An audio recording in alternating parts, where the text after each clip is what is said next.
السلام علیکم ورحمۃ اللہ وبرکاتہ۔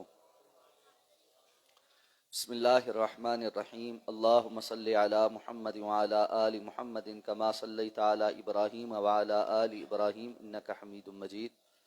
اللہم بارک علی محمد وعلی آل محمد کما بارکت علی ابراہیم وعلی آل ابراہیم انک حمید مجید۔ عن ابی ہریرہ رضی اللہ تعالی عنہ قال سمعت رسول اللہ صلی اللہ علیہ وسلم یقول یترکون المدینة على خیر ما كانت لا یغشاها الا العوافی یرید عوافی السباع والطیر وآخر من یحشر راعیان من مزینہ یریدان المدینة ینعقان بغنمهما فیجدانها وحوشا حتی اذا بلغ ثنیة الوداع خر على وجوههما متفق علیہ۔ عن ابی سعید الخدری رضی اللہ عنہ ان النبی صلی اللہ علیہ وسلم قال یکون خلیفۃ من خلفائکم فی آخر الزمان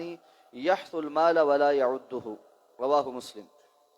عن ابی موسیٰ الاشعری رضی اللہ عنہ ان النبی صلی اللہ علیہ وسلم قال لا یأتین علی الناس زمان یطوف الرجل فیہ بالصدقة من الذهب فلا یجد احدا یأخذها منه ویرى الرجل الواحد یتبع 40 امرأة یلذن به من قلت الرجال وکثرت النساء رواہ مسلم۔ حضرت ابو ہریرہ رضی اللہ تعالیٰ عنہ بیان کرتے ہیں کہ میں نے رسول اللہ صلی اللہ علیہ وسلم کو فرماتے ہوئے سنا کہ لوگ مدینہ کو سب سے بہترین حالت میں چھوڑ دیں گے اور وہاں پر سوائے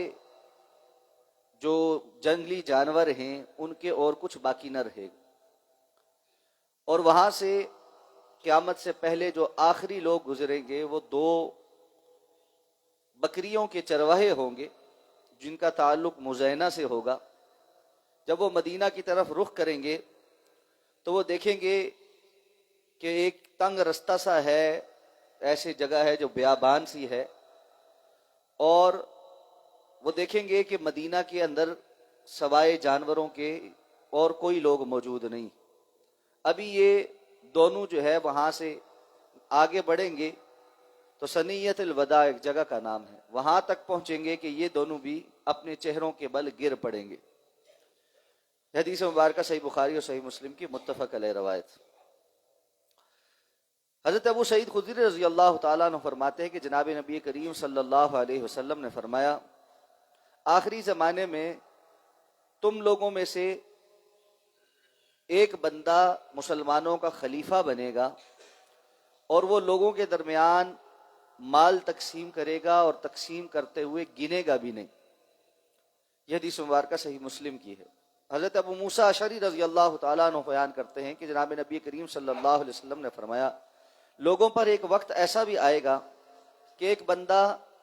صدقہ اور سونا لے کر خرچ کرنے کے لیے لوگوں کو صدقے کے طور پر لے کر نکلے گا، لیکن کوئی بندہ نہیں پائے گا جو اس کو لینے کی خواہش کرے یا اس سے وصول کرے، اور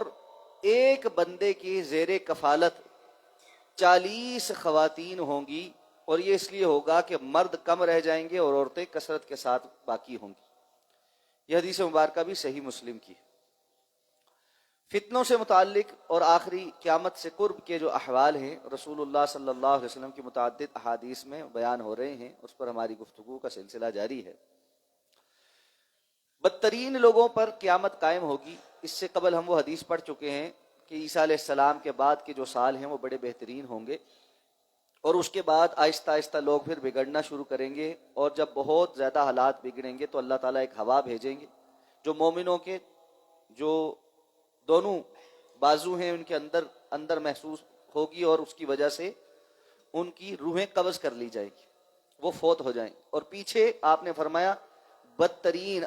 شرار الناس، لوگوں میں سب سے زیادہ شر والے لوگ بچ جائیں گے جن پر قیامت قائم ہوگی۔ اسی کے ضمن میں آپ صلی اللہ علیہ وسلم نے فرمایا کہ جب یہ بدترین لوگ بچ جائیں گے تو ظاہر بات ہے ان کے نزدیک مکہ اور مدینہ کی کوئی اہمیت باقی نہیں رہی، اور اس کی وجہ سے لوگ دنیا کے اور علاقوں میں رہنا پسند کریں گے اور مکہ اور مدینہ کو بیابان چھوڑ دیں گے۔ جبکہ اللہ کے رسول نے فرمایا وہ اپنی بہترین حالت میں، یعنی ظاہری طور پر دنیا کی بہترین حالت میں ہوں گے، لیکن لوگ ان کو چھوڑ کر کہیں اور چلے جائیں گے، اس لیے کہ ان کے نزدیک وہاں پر رہنا کوئی وقت نہیں رکھے گا۔ اور اسی طرح آپ نے فرمایا کہ لوگ پھر وہاں سے جب جائیں گے تو وہاں صرف وحشی جانور یا جنگلی جانور نظر آئیں گے، جنگلی پرندے، اور جس طرح کسی جگہ کو چھوڑ دیا جاتا ہے تو وہاں جانوروں کا بسیرا ہو جاتا ہے۔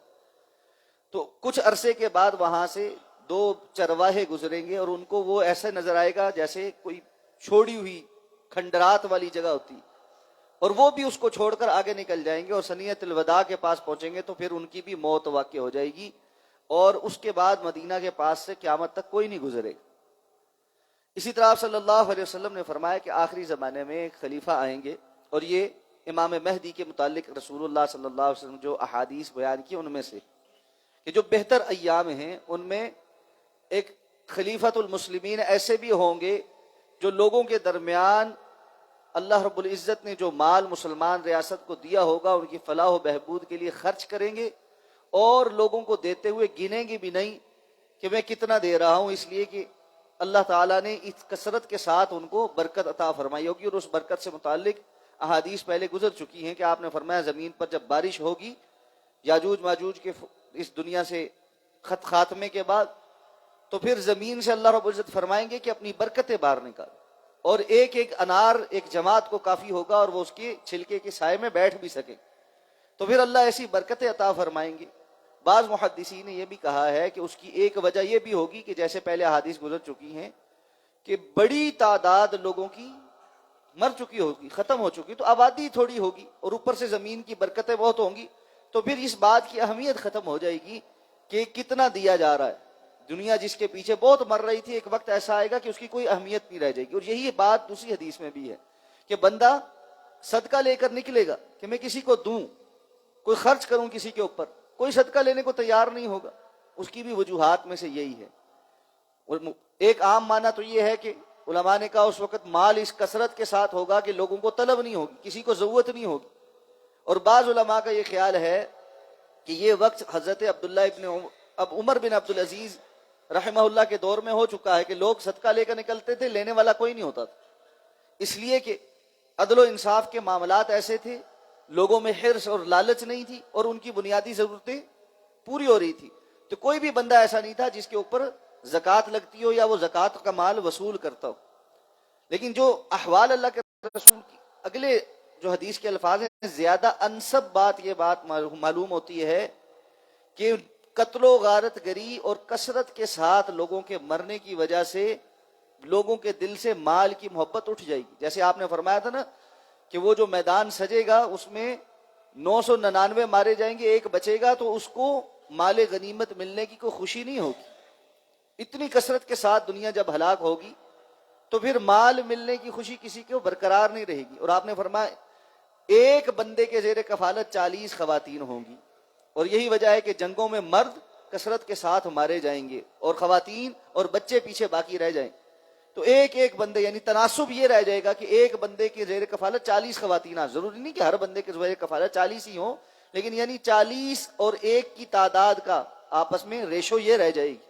تو اس کثرت کے ساتھ جب لوگ دنیا سے اٹھیں گے تو ظاہر بات ہے پھر کسی کو مال کمانے یا اس کی فکر کی جو ہے نا یا اس کی ہوس ایک طرح سے باقی نہیں رہے گی، کہ عبرت کے ایام ہوں گے۔ اللہ رب العزت ہم سب کو ان فتنوں سے محفوظ فرمائے۔ سبحانک اللہم و بحمدک، نشہد ان لا الہ الا انت، نستغفرک و نتوب۔